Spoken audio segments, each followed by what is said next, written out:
I have seen so many people say if you like Freda McFadden, then read Lucinda Berry. But the real question is, are they comparable? In today's video, I'm going to be reading 3 Lucinda Berry books. I have done a few Freda McFadden ones previously, and we're going to see what the differences are. Are they similar? Are they the same? Or are they completely different? I've actually seen a video from Lucinda herself a couple of years ago saying that she doesn't understand why people recommend her books when they recommend Freda McFadden. And pretty much apparently Freda McFadden is like popcorn and Lucinda Berry is like the movie. So we are going to go put that to the test. We're going to just jump straight into this video. So get comfy, get cozy, and let's see the differences. So I have picked 3 books from Lucinda Berry, and we're going to be reading When She Returned, Phantom Limb, and Saving Noah. Saving Noah has been on my TBR for, I swear, 2 years. It feels like at least a year and a half. So I'm actually I've had this video idea for so long and I just haven't done it yet. So I'm ready. I also mentioned as well, from Freda McFadden, I have read The Housemaid, The Co-Worker, and The Inmate. And I've got to say, she has been a hit and miss for me. Like, she's not my favorite or anything. So we're going to start with When She Returned. This one, I honestly don't know much about it. All I know is the mum goes missing and she returns, I think 15 years later. Her previous husband that she left, or, well, I don't think she left. It sounds like she got kidnapped. But the previous person that she was with has moved on. He's remarried. Her daughter, she had a child when she left. Her daughter, you know, has this new stepmom and very accepting, and then all of a sudden the mum comes back into the picture. She shows up out of the blue. Nobody knows where she's been. Nobody knows what has happened. There's questions. There's just a whole bunch of questions that are waiting to be answered. So I'm excited to get into this one because I feel like this story is something that would happen so many times every day, everywhere in the world. So I'm excited. Do have my little V that we have got here. This flavor, it's one of those ones where I'm like, do I like it or do I not? Like, is it my favorite? I don't know, but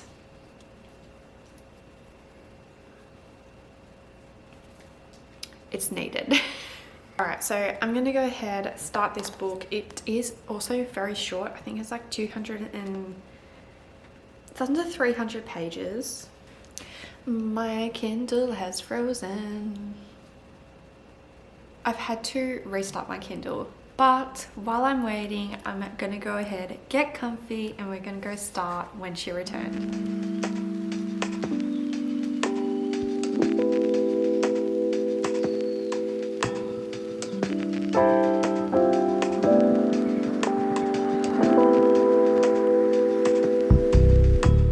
I'm back with an update. We are literally halfway through this book. We're, I think, 47%. All I can say is this isn't what I thought it was going to be. I didn't even know this was involved. So far we are following Abby Meredith Scott, who is the daughter, stepmom, and dad.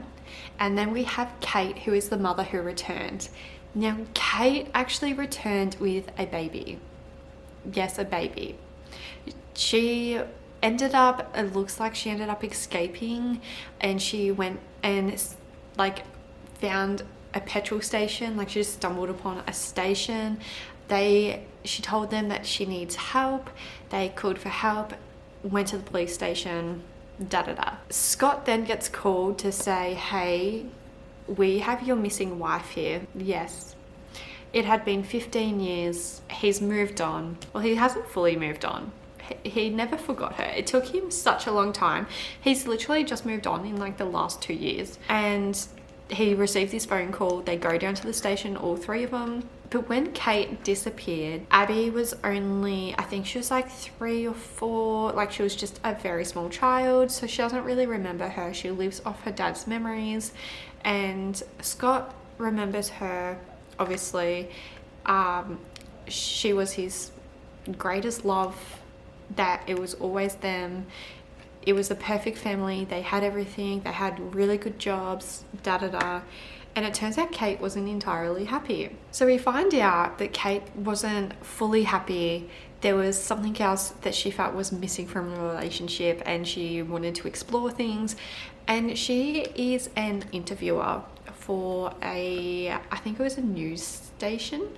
And there is this group called Love International that go around place to place to place, and they ended up coming to this town. Love International is a religious group, and she gets asked to interview them. So she goes and interviews the guy that runs it, and he's this like handsome guy, and they pretty much start flirting with each other over time.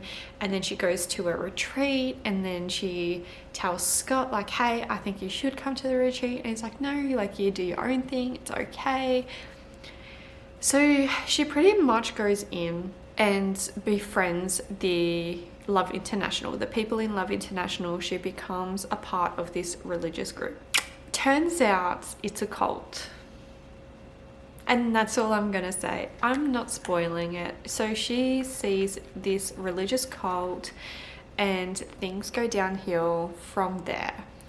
It is very, very interesting. I'm actually really loving this topic. For some reason, I just love cults and just how they run, and what do they think, and what do they do, and how do they get, you know, people, or how do they get away with it? Like, I have so many questions when it comes to them, and I'm just so curious.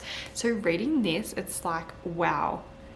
I am probably going to be finishing this today, I'm not going to lie, because this is very fast paced. It has sucked me in. It sucked me in from chapter 1. I do think I know the ending. I think I have worked out the ending, and I really hope I haven't. I hope there is a twist in there somewhere that's going to come along. There's plenty of room for one. Like, I am only 50%, but so far it kind of reminds me of, if you have seen Riverdale, and I think it's season 3 or 4, where Betty's sister joins the cult with Chad Michael Murray, and you know, and the mum, I believe too, is also in there, and they leave the cult, and then they get sucked back in, and they go back after like phone calls and stuff. That's literally what this is reminding me of. It's all I picture. So I'm gonna keep going. I'll be back with my full thoughts, and yeah. Okay, so it's the next day. I look like a mess. I feel like a mess. Sleep is shit at the moment because we're currently teething, and we're going through, like, I know they leak from everywhere, their nose, their mouth when they're teething, but she's also got congestion, and it's just not fun. Guys, the last half of this was something. It was something. I ended up giving this 4 stars. It was honestly really good, and I was right. I did predict the ending. Even though I did, I still thoroughly enjoyed this. Definitely check your triggers. Some shit happens in this. Some really heartbreaking things happen in this, and I have no words about the ending, honestly. All I can say is it literally reminds me of that Riverdale episode I was telling you about with Chad Michael Murray and Betty's sister and her mum. Like, this is exactly that episode. There's a lot of similarities in it. So this one is probably more in depth, but the shit that happens in this is just like, what the heck. Anyway, I can't really say too much about this book other than the little snippets I've got. I 100% recommend reading this. I thought it was a great first book from her. Like, if all her other books are like this, it captivated me literally from like the first chapter. It was so quick. If all her books are like this, I'm excited. So next we have Saving Noah or Phantom Limb, and I think I'm heading towards Phantom Limb, which is this one here that I'm going to read next. The like title, not the title, the cover is giving me like creepy. I've heard Saving Noah is very gut-wrenching and, you know, like real life scenarios. I feel like When She Returned was also real life, but it's like you don't hear about that a lot. Apparently Saving Noah is like something that you can see in an everyday life. This one here, I read the synopsis and it is about two twin girls, Emily and Elizabeth, and they had a really terrible childhood. They've got childhood trauma. One day they are apparently rescued from their mum and they get put into a foster care system. But one of the twins, Elizabeth, actually ends up waking up in hospital and she remembers finding her twin Emily dead in the bathroom. So it's following her journey about trying to remember what happened to Emily, why she's in the hospital, and that type of thing like intrigues me. But the thing is, I read the reviews and the reviews of quite a lot of them were 4 and 5 stars. So we're going to start here. It's also short. I'm going to do a mix of reading and the audiobook because I do have a lot of cleaning to do today and I've just fallen behind in housework. So the little one's down for a nap, gonna have breakfast, and we're gonna start. The audiobook says that it's gonna take about 5.5 hours. So this is probably something I'm going to finish today, which I love. I love finishing books in a day. So I'll be back. Okay, so I'm a little over 30% in this book and holy freaking shit. Check your triggers before you read this because there is a lot of stuff that happens in this that I wasn't aware of.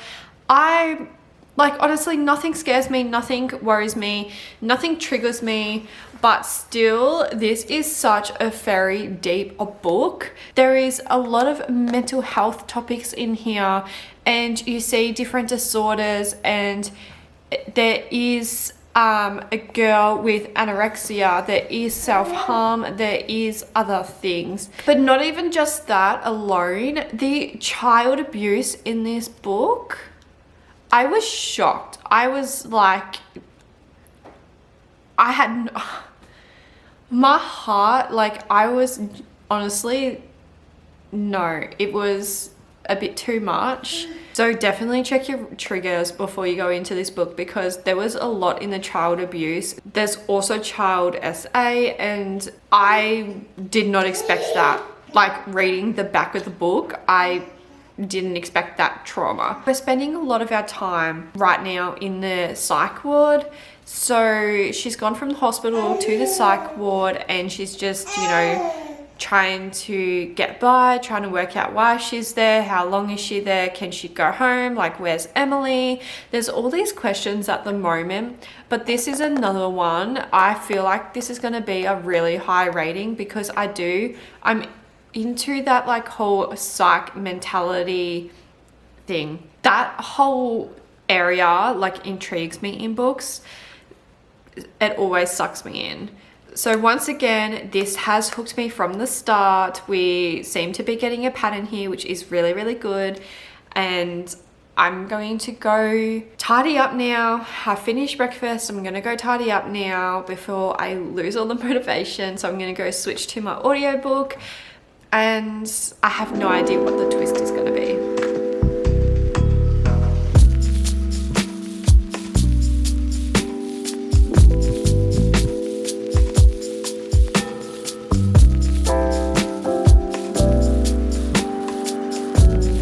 I have these old, like the Miley Cyrus book and the original cover of Harry Potter. Look how like old these are. I'm going to sadly throw this out. It's been through the trenches. Miley Cyrus. I don't think you can get Miley's anymore. I reckon I'm going to hold on to this one. Who knows? Oh, there's actually a card in here. What is that? I loved Miley's book. I loved the little notes she hand wrote on the side. But yeah, I reckon I'm gonna hold on to this one. This table here, we're actually planning on getting rid of it because we haven't used it since little Missy has come along. If you didn't know, I actually used to, well, I'm hoping I can get back to it. But I've done a lot of creative makeup looks and this was my workbench. This is where I've made all the prosthetics and stuff when I was watching TV in the lounge. And I done a lot of drawing. I don't know if you'd be able to see that. I never finished it because I ran out of the skin colored pencils. But yeah, I used to love drawing Disney characters and stuff like that. So a lot of this is like sentimental and I want to keep everything, but I've got to be mindful of space because I now don't have a place to create this stuff when I go back. So it's something, you know, it's honestly a really bittersweet moment and it actually makes me sad.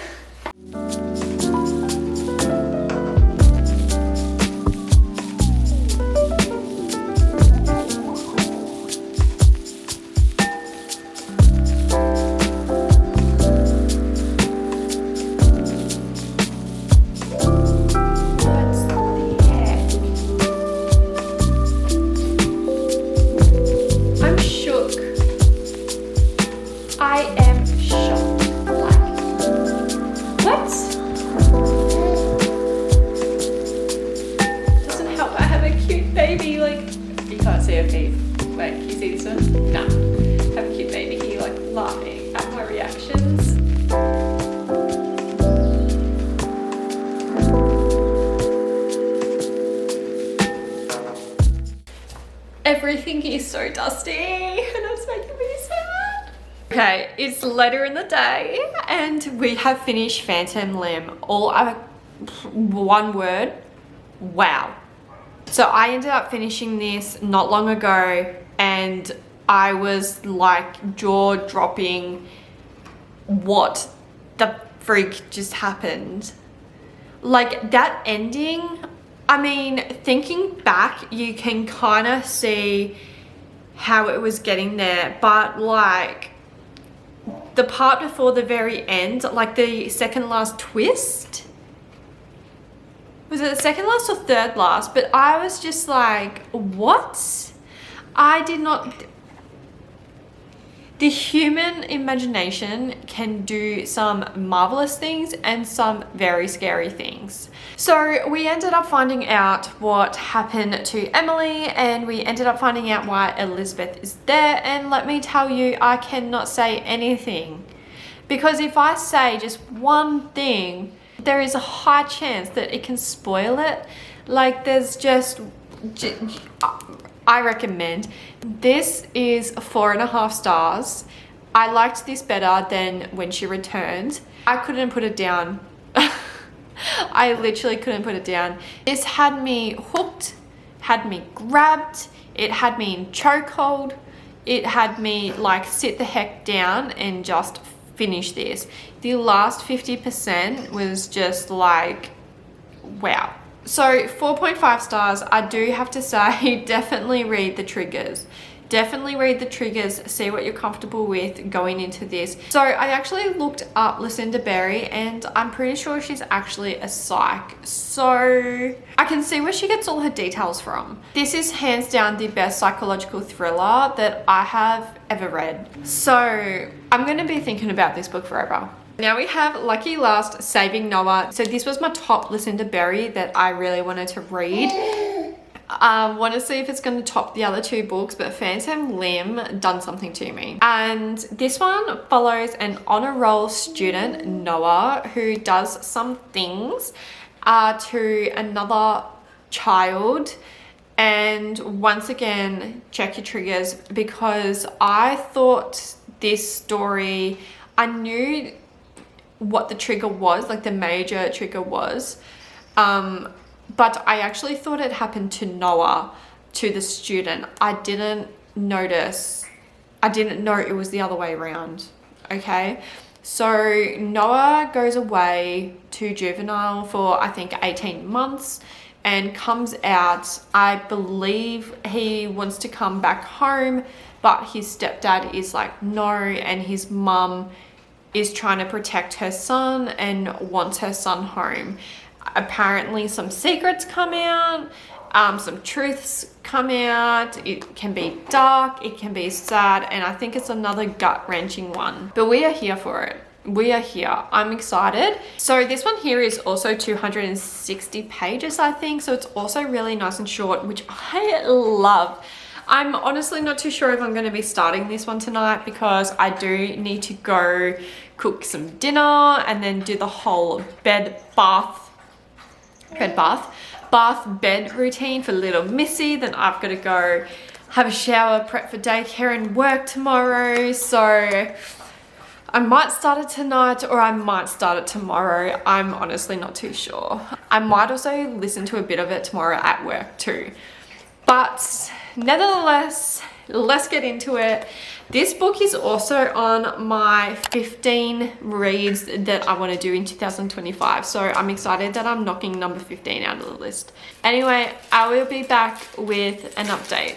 Okay, so we have actually changed scenery, but I just wanted to say I did finish Saving Noah, and it actually has been a few days since I finished this book because I had no words at the end. I was very shocked and I wanted to sit on it for a bit before I did give it a review. I honestly had no idea what I wanted to rate this book. I feel like this book was actually something that I found that, you know how people don't like to rate biographies? That's how I felt with this. It is very dark. It's very deep. It's something that I had no idea that it was exactly going to go like this. Like what I read on the back of it, it shocked me. It honestly shocked me. So originally when I first started it, I didn't do any updates because it did suck me in. I read it in the day. And then, like I said, I was just shocked afterwards. But originally, when I first started it, I was going to DNF it because his mum, so we follow Noah, who I think I said before, is an honor roll student. He's, I'm pretty sure, the swim team captain or something like that. And he would train, do like swimming lessons and stuff, and he'd have younger girls have swimming lessons, and he actually molested those girls. When you, this isn't a spoiler, but when you actually, I think it's like the first or second sentence, it's very early, the mum defends him. So the mum actually defends him, and I almost DNF'd at that point. Like, I was like, no, I'm not going to read a book where a mum defends a child molester. It's not going to happen. But you know what? I was like, I'll wait till I get a bit of backstory. Something in me was like, everybody says this is really, really good. Just stick with it.